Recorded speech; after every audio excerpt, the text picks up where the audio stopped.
Halo, saya Antonius Arif. Berjumpa lagi untuk di sesi video berikutnya. Yang tadi kita membahas bagaimana caranya menge-push penjualan supaya orang jadi push to the limit di masa momen-momen di masa periode yang final sprint ini. Kali ini tadi kita berbicara mengenai toward dan away. Masih ingat tentunya? Ketika kita bicara mengenai toward, itu artinya mengejar impian. Nah, kita harus membantu tim kita untuk membuat goal. Impian, masih kaitan dengan alasan. Goal yang baik, goal yang bagus harus mengandung yang disebut namanya SMART goal. Yes, SMART goal. SMART goal apa? Saya akan membahas dari teori yang dari sudut pandang berbeda. Mungkin Anda sudah banyak dapat teori-teori tentang SMART goal, tapi saya akan membahas dari sudut pandang yang berbeda yang lebih menurut saya secara pribadi lebih komprehensif dan lebih membuat orang bekerja lebih maksimum. Yang pertama adalah mengenai S. S adalah spesifik. Ketika seseorang membuat sebuah goal untuk mengejar impian, goal tersebut harus spesifik dan detail. Harus jelas. Misal kita ambil contoh. Saya maunya goal misalnya ingin membeli sebuah rumah. Dan rumah tersebut, saya pengen rumahnya cukup bagus. Tetapi kadang-kadang ketika saya visualisasi, saya tidak bisa menvisualisasikan dengan baik. Kenapa? Karena saya tidak membuat spesifik berapa kamarnya. Berapa kamar mandi, berapa besar rumahnya, dan di daerah mana. Kadang-kadang itu yang membuat kita menghambat kenapa kita tidak mengejar. Karena gambaran di kepala kita masih tidak jelas. Maka goal yang baik harus spesifik. Itu yang pertama, S. Yang kedua adalah M. Apa yang dimaksud dengan M ini? M biasanya kalau di tempat lain akan berbicara mengenai measurable. Kalau saya tidak akan berbicara measurable. Tapi M adalah motivating.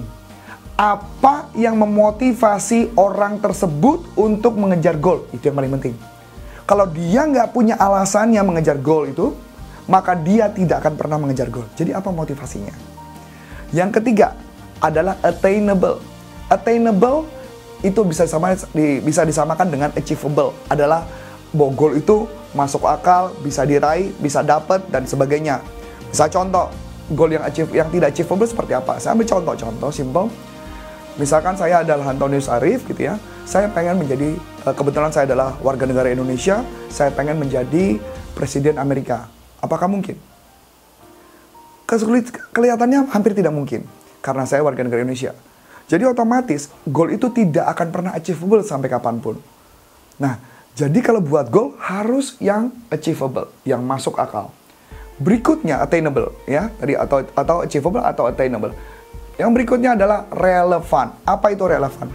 Goal itu relevan artinya apakah goal yang Anda tulis sesuai nggak dengan tujuan akhirnya dia. Goal yang dibikin relevan nggak untuk membuat dia mengejar impian. Saya ambil contoh.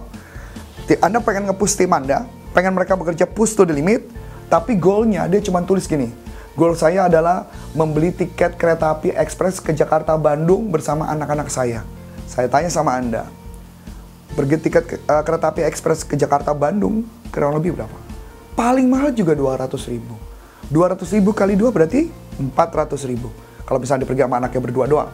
Kalau bersama keluarga berarti mungkin kalau anaknya anggaplah 4 orang totalnya berarti cuma 800.000. Pertanyaannya, apakah dengan nilai 800.000 itu membuat si orang sales itu menjadi lebih maksimum perjuangannya? Enggak. Mereka tetap bekerja secara biasa. Mereka tidak perlu usaha keras. Oleh sebab itu, challenge dirinya untuk berusaha lebih keras. Ini yang paling penting. Relevan. Berikutnya yang terakhir adalah T. T adalah trackable. Trackable artinya apa? Trackable artinya orang tersebut harus dimonitor perjuangannya.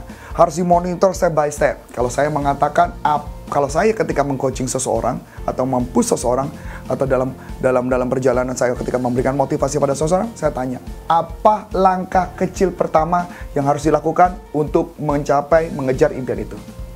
Setelah itu tanya, apa langkah kedua, apa langkah tiga, dan seterusnya. So, makanya dengan konsep SMART goal, maka orang tersebut akan lebih mudah di-develop.